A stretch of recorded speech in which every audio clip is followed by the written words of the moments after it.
오늘 우리에게 주시는 하나님의 말씀은 요한계시록 7장 9절에서부터 17절까지 말씀입니다. 이 일 후에 내가 보니 각 나라와 족속과 백성과 방언에서 아무도 능히 셀 수 없는 큰 무리가 나와 흰옷을 입고 손에 종려 가지를 들고 보좌 앞에 어린 양 앞에 서서 큰 소리로 외쳐 이르되 구원하심이 보좌에 앉으신 우리 하나님과 어린 양에게 있도다 하니 모든 천사가 보좌와 장로들과 내 생물의 주위에 서 있다가 보좌 앞에 엎드려 얼굴을 대고 하나님께 경배하여 이르되 아멘. 찬송과 영광과 지혜와 감사와 존귀와 권능과 힘이 우리 하나님께 세세토록 있을지어다. 아멘 하더라. 장로 중 하나가 응답하여 나에게 이르되 이 흰옷 입은 자들이 누구며 또 어디서 왔느냐. 내가 말하기를 내 주여 당신이 아니시니이다 하니 그가 나에게 이르되 이는 큰 환난에서 나오는 자들인데 어린 양의 피에 그 옷을 씻어 희게 하였느니라. 그러므로 그들이 하나님의 보좌 앞에 있고 또 그의 성전에서 밤낮 하나님을 섬김에 보좌에 앉으신 이가 그들 위에 장막을 치시리니 그들이 다시 줄이지도 아니하며 목마르지도 아니하고 해나 아무 뜨거운 기운에 상하지도 아니하리니 이는 보좌 가운데 계신 어린 양이 그들의 목자가 되사 생명수 샘으로 인도하시고 하나님께서 그들의 눈에서 모든 눈물을 씻어 주실 것이라. 이는 우리에게 주시는 하나님의 말씀입니다. 주님 감사합니다.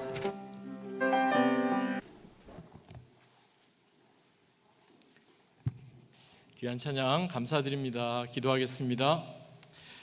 참 좋으신 하나님, 우리에게 예수 그리스도 어린 양 대신 예수 그리스도를 우리 가운데 보내주시고 지금도 우리의 주인이 되어주시고 늘 우리와 동행하게 해주심에 감사를 드립니다. 구원받은 하나님의 백성들이 이 시간 주님 앞에 나왔습니다. 말씀 앞에 모였습니다. 주님, 우리에게 들려주시고 말씀하여 주시옵소서. 내 입술의 모든 말과 내 마음의 묵상이 오직 주님께 연락되기 원하오며 존귀하신 주 예수 그리스도의 이름으로 간절히 기도하옵나이다. 아멘. 복된 주일입니다. 하나님의 크신 은혜와 평강이 오늘 예배의 자리에 함께하신 여러분과 여러분의 가정에 충만하게 더해지시기를 주의 이름으로 간절히 축원합니다. 이 본문을 중심으로 보좌 가운데에 계신 어린 양, 보좌 가운데에 계신 어린 양이라는 제목으로 하나님 말씀 함께 나누겠습니다. 여러분, 갤러리 방문하시나요? 갤러리와 백화점은 알아도 갤러리는 모르겠다. 갤러리, 보통 이제 그 미술 작품을 전시해 놓은 그런 곳을 갤러리라고 하죠. 이렇게 미술 작품을 꼭 갤러리 가지 않아도 이렇게 다른 곳에서도 이렇게 작품을 보는 경우가 있는데요. 종종 그것이 그림이 되었든 아니면 그것이 다른 조각이나 예술 작품이 되었든 상관없이 그 작품 아래는, 또 작품 좌우측에는 그 작품에 대한 어떤 이름이 이렇게 붙어 있습니다. 그래서 예를 들어 이것은 어떤 사람에 대한 거다, 풍경에 대한 거다, 그런 것들을 이제 작가의 의도를 거기 작품의 제목에 이렇게 다 포함하게 되는 건데요. 종종 어떤 작품은 보면 그냥 작품의 제목을 untitled, 무제 이렇게 써붙이는 경우가 있습니다. 저는 무제라고 이렇게 되어 있는 작품 볼 때마다 제 마음 가운데 옛날에 그런 생각이 들었어요. 작가가, 예술가가 성의가 없구나. 아예 그냥 이름을 붙이지 말든지 untitled, 무제는 또 뭔가 그렇게 생각을 했었습니다. 그런데 제가 이렇게 생각했던 게 좀 바뀐 계기가 있어요. 어느 미술 평론가가 글을 하나 썼는데 글의 제목이 이렇습니다. 무제가 무제인 이유. 그러면서 거기에 이런 내용을 써요.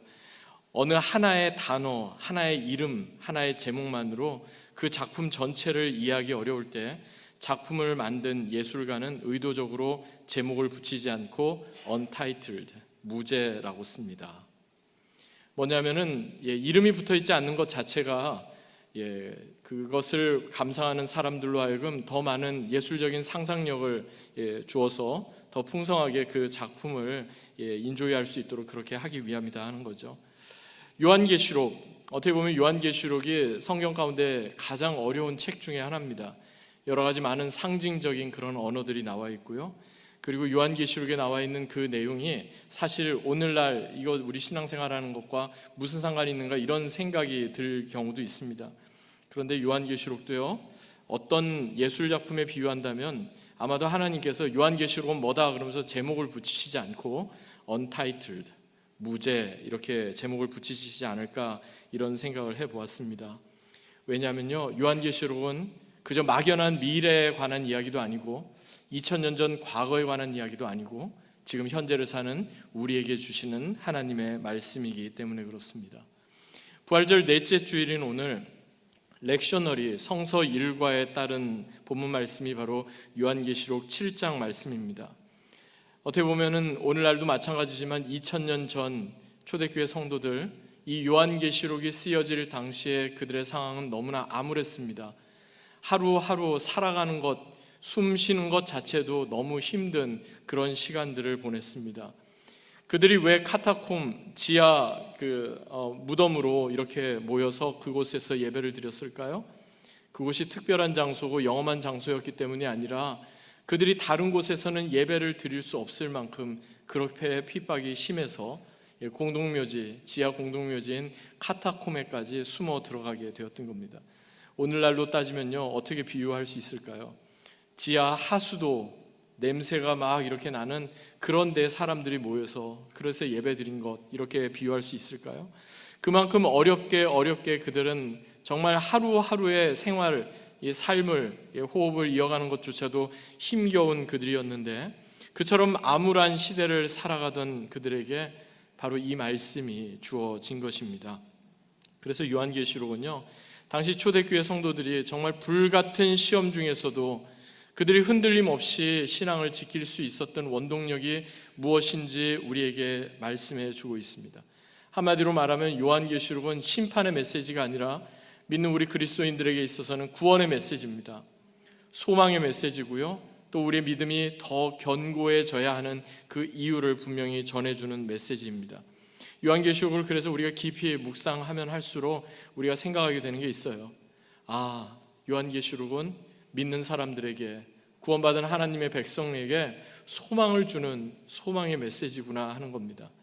여러분, 마지막 때가 될수록 악한 사단, 오히려 세상의 죄악된 세력들이 더 힘을 발휘하고 악한 세력들이 더 승승장구하는 것 같잖아요. 그런데 동시에 마지막 때일수록 하나님께서는 하나님의 백성들을 더 눈동자와 같이 보호해 주십니다. 어떻게 보면 마지막 때가 될수록 더 레디컬한 모습들이 나타날 거예요.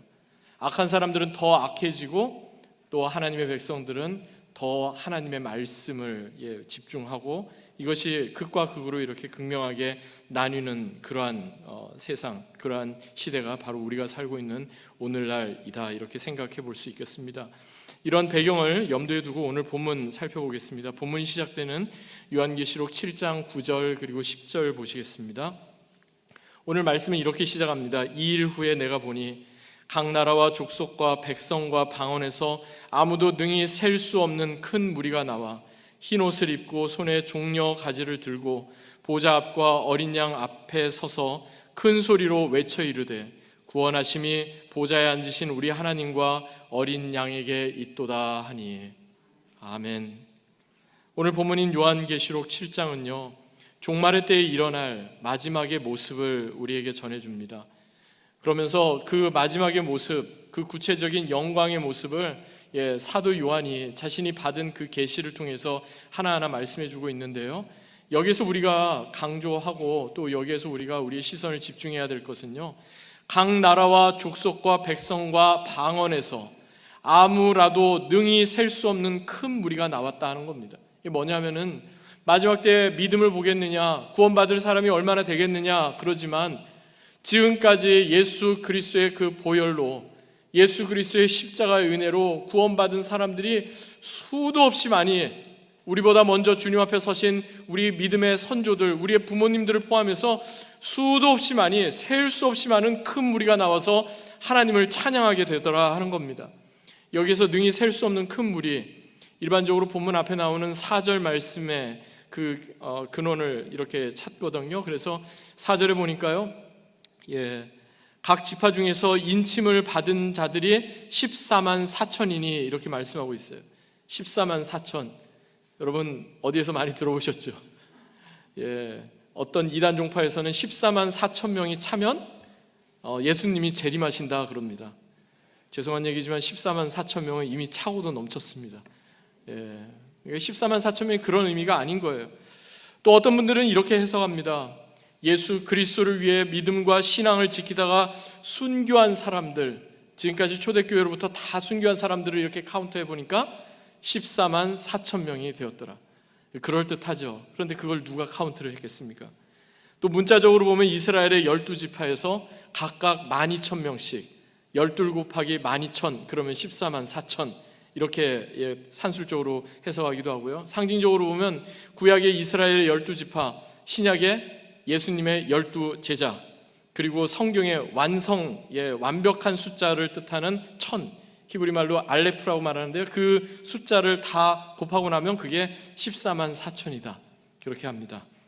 근데 여러분, 제가 이렇게 여러 가지 말씀드리는 이유는 그 중에 한 가지를 선택하라고 말씀드리는 게 아니라 14만 4천이 중요한 게 아니다는 걸 말씀드리기 위함입니다. 14만 4천보다 더 중요한 게 뭘까요? 구원받을 하나님의 백성들이 셀 수 없이 많다. 만약에 구원받을 하나님의 백성들이 진짜 몇 안 된다 하면은 예수님의 십자가는 정말 실패인 거예요. 우리가 교회로 모이고 신앙생활하고 복음을 전하는 것 아무런 의미가 없는 거예요. 열심히 뭐 해도 구원받을 사람 몇 명 되지 않는다 그러면 그게 무슨 의미가 있겠어요? 그런데 여러분, 사람은 실패할지라도, 심지어는 사람의 어떤 사역은 실패할지라도 하나님의 나라는 실패하지 않습니다. 예수 그리스도의 보혈의 능력은 지금도 우리 가운데 능력으로 발휘하고 있다는 사실입니다. 그렇게 구원받은 하나님의 백성들, 셀 수 없이 많은 허다한 사람들이 모여서 무엇을 합니까? 하나님을 찬양합니다. 할렐루야. 하나님을 찬양합니다. 제가 예전에 청년들이랑 함께 이제 청년 사역을 할 때요, 제가 마음 가운데 항상 이제 어려웠던 찬양이 있었어요. 뭐냐면은 예배드림이 기쁨됩니다. 제가 목회자인데 예배드림이 기쁨이 아닌 거예요. 야, 오늘 내가 이거 설교를 어떻게 해야 되냐, 오늘은 또 누가 이렇게 상처를 받아가지고 어떻고 어렵고 뭐 이런 얘기를 들으면 이게 딱 강단에 딱 서서 이제 청년을 한번 쭉 바라보면 이제 얼굴 표정에서 다 나타나잖아요. 찬양은 예배드림이 기쁨입니다 이렇게 했는데 이 예배드림이 기쁨이 아닌 거예요. 제가 깨달은 게 있어요. 지금 이 땅에서부터 예배드림이 기쁨이 아니면 나중에 하나님의 나라에 가서 영원부터 영원까지 우리가 하는 것이 뭘까요? 예배예요. 예배.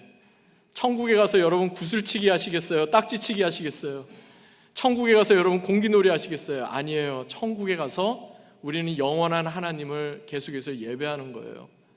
이 땅에서부터 예배 드림이 기쁨됩니다. 이 고백으로 하나님 앞에 나아가는 사람이 장차 완성된 하나님의 나라 천국에서도 기쁨으로 하나님을 예배할 수 있는 것입니다.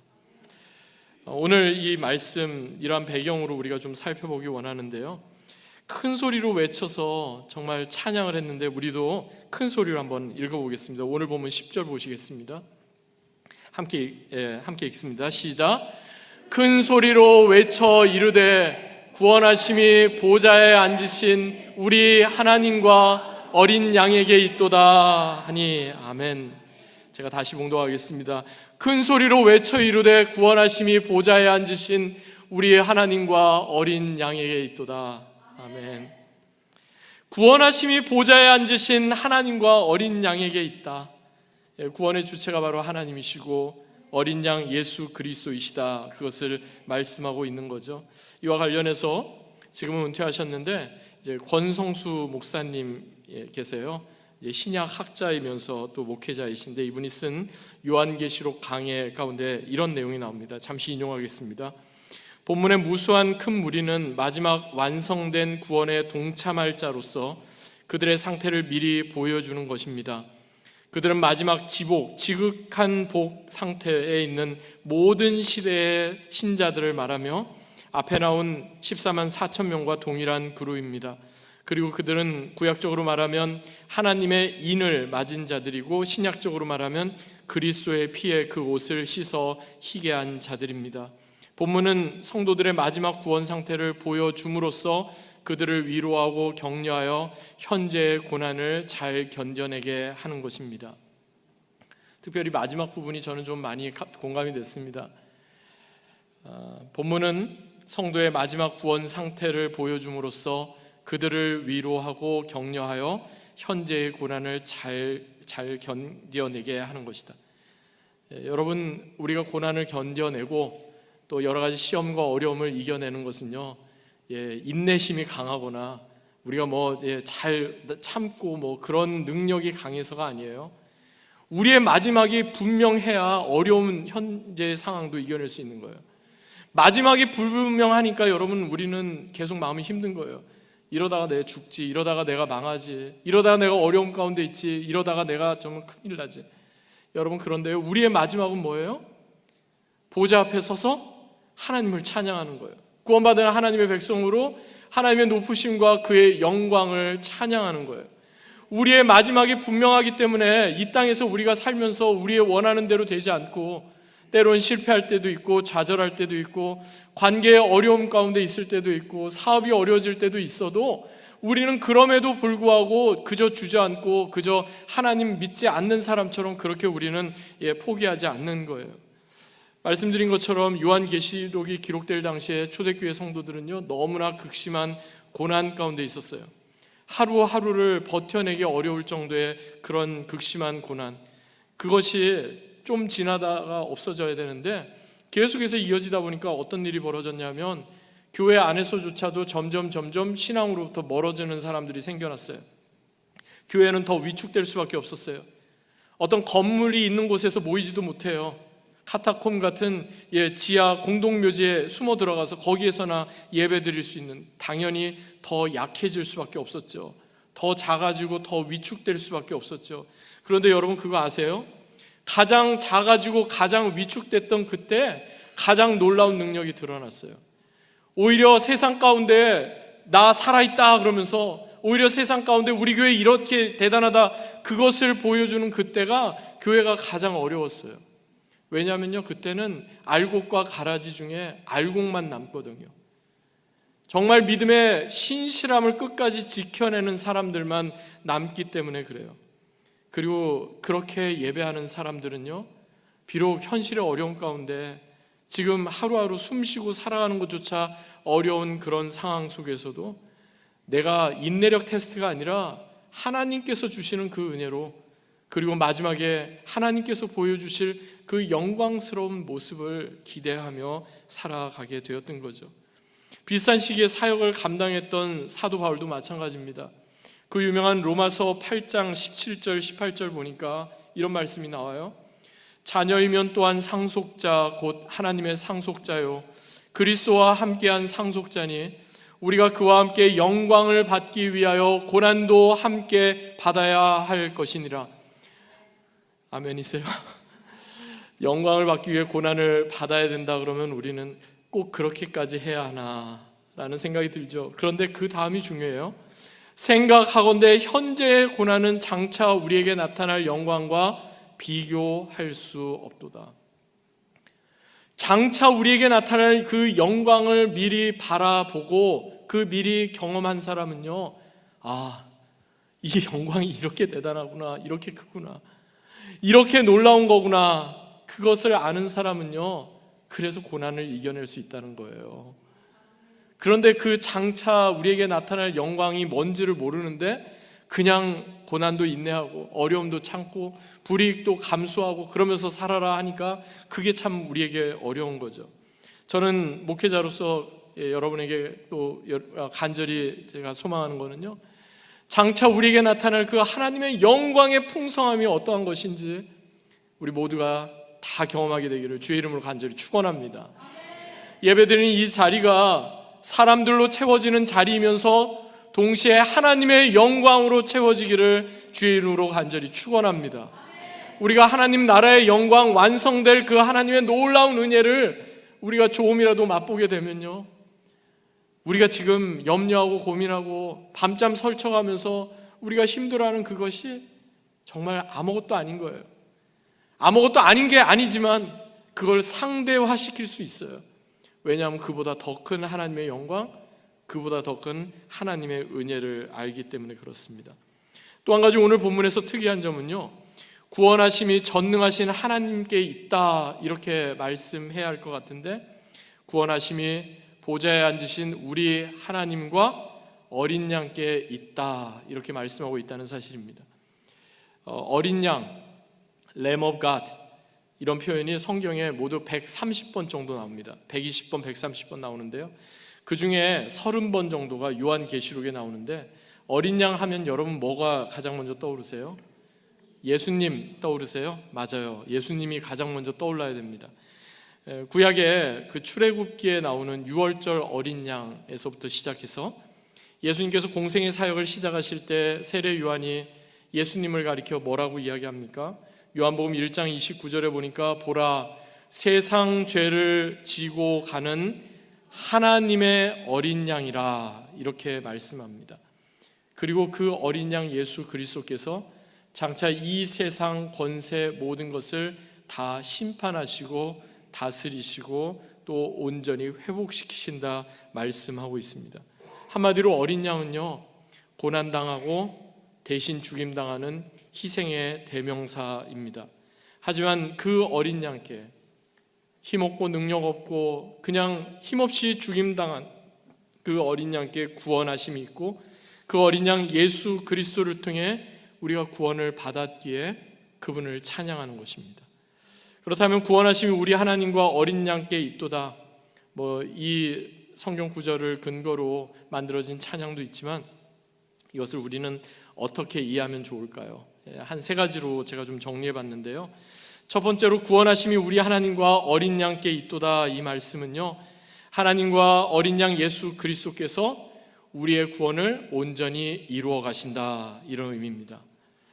우리의 구원을 온전히 이루어 가신다. 구원은 우리가 이루어 가는 것처럼 느끼지만 구원을 이루어 가시는 분은 누구시다? 하나님이시고 어린 양 예수 그리스도시다 말씀하고 있는 겁니다. 예수님께서 십자가에 달리셨을 때 예수님 좌우편에 두 명의 강도가 또한 예수님과 함께 십자가에 못 박히죠. 어떤 분은 오른편 강도가 구원받았다, 오른쪽이 이제 좋은 쪽이니까 그렇게 이야기하는데, 성경을 보면은 오른편 강도라고 나오지 않고 한편 강도라고 합니다. 아마도 예수님 쪽에서 보면 오른편이라도 뒤쪽에서 보면 왼편이 될 수 있어서 그런지 정확하게는 한편 강도, 어느 쪽인지 몰라요. 그런데 그 구원받은 한편 강도, 그 사람이 믿음이 있어서 구원받았나요? 예수님에 대한 분명한 신앙의 고백이 있어서 구원받았나요? 그가 예수님께 했던 말, 마지막 고백이 이렇습니다. 누가복음 23장 42절에 보니까 Jesus, remember me when you come into your kingdom. 예수여, 당신의 나라에 임하실 때 나를 기억하소서. 그냥 다른 게 아니었어요. 나는 예수님 믿습니다, 그러니까 나 구원해줘야죠, 이게 아니고 Lord, remember me when you come into your kingdom. 예수님, 주님의 나라에 임하실 때 그저 나를 기억하여 주십시오. 나를 기억하여 주십시오. 그러자 예수님께서 구원의 선포를 하십니다. 이렇게 말씀하시죠.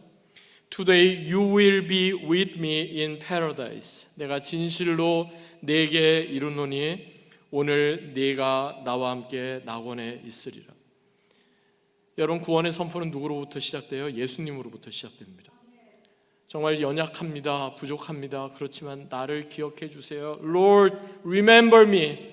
예수님, 나를 기억해 주세요. 그 한마디에 예수님께서는 내가 나와 함께 낙원에 있을 거다 이렇게 말씀하셨어요. 여러분, 중요한 것은요, 우리가 하나님의 약속을 붙잡고 신실하신 그 하나님께 우리가 의지하는 것뿐이에요. 하나님, 나를 기억해 주세요. 하나님, 나의 자녀들을 기억해 주세요. 하나님, 나의 부모님을 기억해 주세요. 하나님, 나의 사업장을 기억해 주세요. 하나님, 나의 앞길을 기억해 주세요. 이렇게 해주세요, 저렇게 해주세요가 아니라 하나님 기억해 주세요 하는 거예요. 주님께서는 우리의 모든 것을 아십니다. 그리고 반드시 가장 좋은 것으로 우리 가운데 주십니다.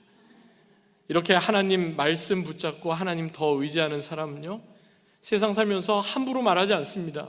항상 영적인 긴장감으로 살아가며 구원을 이루어가는 것입니다. 두 번째로, 구원하심이 우리의 하나님과 어린 양께 있도다, 이 말씀은요, 우리의 깨어짐이 오히려 하나님의 구원의 출발점이 되었다 하는 의미입니다. 여러분, 깨지는 거 좋아하세요? 저는 별로 안 좋아합니다. 우리가 그냥 좀 고상하게 내가 깨어져야지. 그런데 솔직히 말씀드리면 저도 깨지는 거 별로 좋아하지 않습니다. 깨어지는 거 정말 싫어요. 자존심도 상하고 마음도 아프고 어렵습니다. 근데 이런 말이 있더라고요. 그릇은 한 번 깨지면 못 쓰지만 사람은 제대로 깨져야 하나님이 쓰실 수 있다. 하나님의 쓰임을 받는 사람들은 한결같이 다 깨어진 사람들입니다. 깨어진다는 거 우리에게 있어서 큰 고통입니다. 창피함입니다. 자존심도 상합니다. 굳이 그렇게까지 해야 되나? 굳이 그렇게까지 깨져야 하나? 그런데 여러분, 진정 예수님 안에서, 복음 안에서 우리의 강팍하고 단단하고 내가 보기에는, 내 생각에는, 그러면서 나의 모든 것이 집중되었던 그러한 것들이 하나씩 하나씩 무너지고 깨어질 때 예수님께서는 그때 우리를 새롭게 빚어 주실 수 있습니다. 젊은이들한테 물어보면, 요즘은 좀 다른데 예전에는 자신은 큰 그릇이 돼서 하나님께 크게 쓰임받고 싶다고 그렇게 겁없이 말하는 젊은이들이 있습니다. 근데 여러분, 큰 그릇이 되는 것보다 중요한 게 뭘까요? 깨끗한 그릇이 되는 겁니다. 아무리 그릇이 정말 엄청나게 큰데 그 안에 오물이 가득 담겨 있고 더러운 구정물이 가득 담겨 있다면 아무리 좋은 것 그 가운데 하나님께서 담아 주시고 싶어도 담아 주실 수가 없습니다. 우리가 비록 간장 종지만큼 작을지라도 그것이 깨끗하게 씻겨져 있다면 그 가운데 하나님께서는 귀한 것을 담아 주시는 것입니다. 여러분, 큰 그릇이 되기보다는 정결한 그릇이 되기를 하나님 앞에 간절히 소망하시기 바랍니다. 그리고 주님, 아직까지 내 안에 정말 움켜쥐고 붙잡고 있는 단단함과 완악함과 나의 고집과 아집과 나의 신념 하나씩 깨트려 주시고 이제 예수님만 붙잡고 그렇게 살게 해 주십시오. 우리 그렇게 하나님 앞에 함께 간구하며 나아가십시다. 세 번째로, 구원하심이 우리 하나님과 어린 양께 있도다, 이 말씀은요, 예수 그리스도 어린 양의 보혈로 정결케 된 바로 그 사람이 구원받은 천국 백성이다 하는 뜻입니다. 성경의 거의 마지막 부분, 요한계시록 21장에 보면요, 요한계시록이 몇 장까지 있는지 아십니까? 22장까지 있는데요, 바로 그 앞에 21장 27절에 이런 말씀이 나옵니다. 무엇이든지 속된 것이나 가증한 일 또는 거짓말하는 자는 결코 그리로 들어오지 못하되, 즉 하나님 나라 구원의 반열에 들지 못하되 오직 어린 양의 생명책에 기록된 자들만 들어가리라. 아멘. 오늘 예배하시는 저와 여러분, 어린 양의 생명책에 우리의 이름이 기록되어 있음을 늘 기억하시기 바랍니다. 생명책에 우리의 이름이 기록된 사람이 천국의 잔치에 참여하는 겁니다. 내가 어떤 대단한 일을 해서 구원받는 게 결코 아닙니다. 나는 죄를 한 번도 짓지 않았기 때문에 구원받았다 자부할 수 있는 것 결코 아닙니다. 어린 양의 생명책에 여러분의 이름이 기록되어 있을 때 구원받은 반열에 서게 되는 겁니다. 어린 양의 생명책에 내 이름이 기록됐는지 내가 어떻게 아는가? 알 수 있는 방법을 알려드리겠습니다. 예수 그리스도의 보혈로 정결케 된 바로 그 사람은 어린 양의 생명책에 이름이 기록된 사람입니다. 오늘 본문에서는 장차 구원받을 하나님 나라의 백성이 그래서 일제히 흰 옷을 입고, 즉 어린 양의 보혈로 정결케 되고 그들의 손에 종려나무 가지를 흔들며, 즉 부활 승리하신 어린 양의 이름을 높여드리며 구원하심이 보좌에 앉으신 우리 하나님과 어린 양에게 있도다, 이렇게 찬양을 올려드린 겁니다. 여러분, 구원은 하나님으로부터 비롯됩니다. 그리고 그 구원은 예수님께서 완성하십니다. 우리의 이름이 어린 양의 생명책에 기록된 이상 아무리 세상에 세파가 아무리 세상의 유혹이, 아무리 세상의 죄악이 우리를 흔들어도 우리는 구원의 반열에 서는 자가 되는 것입니다. 할렐루야. 이제 말씀을 맺겠습니다. 오늘은 부활절 넷째 주일이자 어머니 주일입니다. 부활의 핵심이 무엇일까? 부활의 핵심은 바로 생명입니다. 어머니의 사랑의 핵심이 무엇일까? 어머니의 사랑의 핵심도 저는 생명이다, 이렇게 말씀드리고 싶습니다. 우리 모두는 한 사람도 예외 없이 다 어머니를 통해 이 땅에 생명을 부여받은 사람입니다. 어머니를 통해 이 땅에 생명이 시작된 사람들입니다. 그래서 어머니는 위대한 거죠. 어머니는 우리에게 생명을 물려준 고마운 존재이기 때문입니다. 어머니 주일은요, 지금 살아계신 어머니, 하나님 앞에 이미 가 계신 어머니, 상관없이 우리에게 생명을 주신 우리들의 어머니를 기억하는 날입니다. 그리고 감사하는 날입니다. 동시에 우리도 또 다른 누군가에게 생명을 전하는 그런 존재임을 기억하는 날이 되어야 합니다. 그렇습니다. 말씀드린 것처럼 마지막이 가까울수록 마지막 때의 특징은 다른 게 아니라 사랑이 식어지리라. 점점 사랑은 식어지고 왜곡되고 생명은 더 경시되겠지만 보좌 가운데 계신 어린 양, 생명의 주인 되신 예수 그리스도께서 지금도 우리 가운데 그 생명의 능력으로 함께하고 계심을 기억하실 수 있기 바랍니다. 그 예수님 바라보며 우리의 소망, 우리의 모든 것 되신 그 예수님 의지하며 주님 손에 붙잡힌 바 되어 날마다 구원하심이 우리의 하나님과 어린 양께 있도다, 이렇게 찬양하며 살아가십시다. 그래서 이 땅에서부터 생명을 전하는 존재로 구원받은 하나님의 백성으로 살아가는 저와 여러분, 우리 내슈벨 한인장로교회 되기를 주 예수 그리스도의 이름으로 간절히 축원합니다. 아멘.